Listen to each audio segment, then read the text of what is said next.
Let's do a quick review of the first half of this chapter. When we simplify fractions, we can only cancel factors.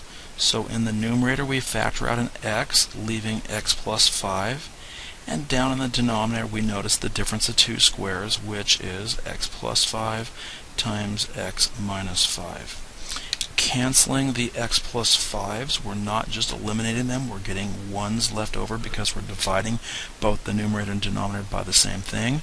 We're left with x over x minus 5. In the second problem, we see that it is a multiplication problem. We have to factor each of the four corners separately. In the numerator, we're going to have x minus 3 times x plus 2. And in the numerator, also on the top right, we notice 5 and 15 can both be divided by 5. So we're going to have 5 times x plus 3. In the bottom left, 3 can factor out, leaving x minus 3. And then in the bottom right, both 10 and 20 end in a 0, so 10 can be divided out, leaving x plus 2. After we've done all of this factoring, we then can cancel. X minus 3 in the top left will cancel with the x minus 3 below it. The x plus 2 in the top left will cancel with the x plus 2 down the bottom right. And all that can cancel that's left is the 5 over 10, which becomes 1/2. We have in the numerator left over the x plus 3. And down below we've got a 3 out front and a 2 from the second fraction, making 6. So x plus 3 over 6 is the solution there. In number 4, before we add, we need a common denominator. We see that the denominators are different, but we do notice that the second denominator will factor into 2 times x minus 1. Since the x minus 1's match, we can see that the first denominator goes into the second denominator, so the second denominator is our common denominator. So when we go to convert our first fraction, we notice the first fraction has changed. Down below we have multiplied by 2, so up above we multiply by 2. 2 times the x plus 7 that's already there, then plus 4, and that second fraction has no change down below. We're multiplying by 1, so there's no change up above either. Distributing in the numerator, we have 2x plus 14 plus another 4 all over this 2 times x minus 1.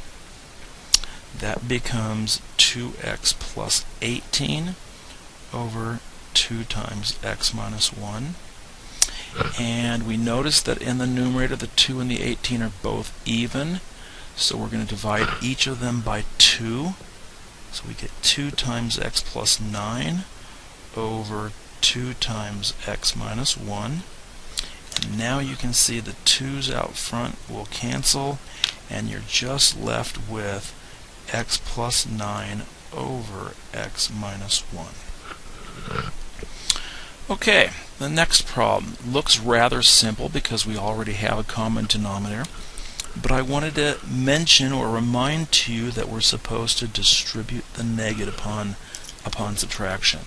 So although we're going to keep our common denominator of x plus 4, and the first numerator stays x minus 8, the second numerator becomes negative x and minus 6.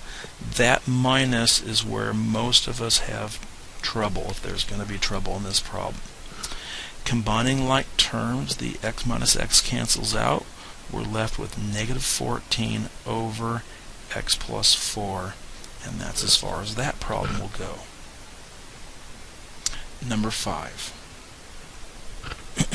We factor each denominator again, x minus 6 times x plus 4. And the second one, the difference of two squares, x plus 4 times x minus 4. We use both of these two denominators to find our common denominator. And we notice that we need the x minus 6 times the x plus 4 from the first denominator, so that it will go into the common denominator. The second fraction already has the x plus 4 down below, but needs an x minus 4. So we go about converting our fractions. The first fraction already had a 3 up above, but down below we only had 2 of the 3 parentheses. The x minus 4 is what we multiplied by down below, so we multiply up above by an x minus 4 also. In the second fraction we already had a 5 in the numerator, and in the same way there's only 2 parentheses down below, and the x minus 6 is what we multiplied by down below, so up above we multiply by x minus 6. Now I want to make a comment here. Do not cancel x minus 4s and cancel x minus 6. You may say, but hey, they're factors. Yeah, it's a factor of part of the problem, but that x minus 4 is not a factor of the entire numerator, nor is x minus 6 a factor of the entire numerator. That plus sign in the middle messes that whole part up. You can only cancel something if it's a factor of the whole numerator or whole denominator. So instead now we need to distribute and combine like terms. We're going to have 3x minus 12 plus 5x minus 30 over our 3 parentheses, x minus 6, x plus 4, and x minus 4.